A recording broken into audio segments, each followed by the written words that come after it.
மன்னாரில் தமது இருப்பின் உரிமைக்காக போராடும் மக்கள் மீது மேற்கொள்ளப்பட்ட அடக்குமுறை வன்முறையானது. மீண்டும் தமிழ் மக்கள் மீது அரங்கேற்றப்பட்ட அரச பயங்கரவாதத்தின் அப்பட்டமான வெளிப்பாடு என தமிழ் தேசிய கட்சியின் தலைவர் என். ஸ்ரீகாந்தா சுட்டிக்காட்டியுள்ளார்.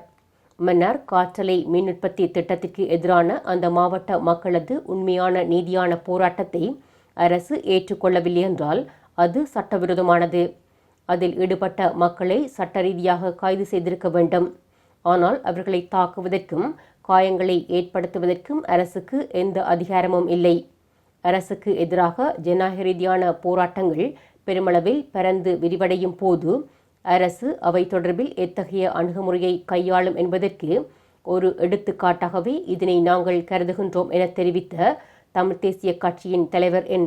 ஸ்ரீகாந்தா, இந்த அடாவடியை அங்கீகரிக்கவோ அல்லது ஆமோதிக்கவோ ஜனநாயகத்தை, மக்களது அடிப்படை உரிமைகளை மதிக்கின்ற எவராலும் ஏற்றுக்கொள்ள முடியாது என்றும், இந்த பிரச்சினையை நிதானமாக கையாள இந்த அரசு முனைந்திருக்க வேண்டும்.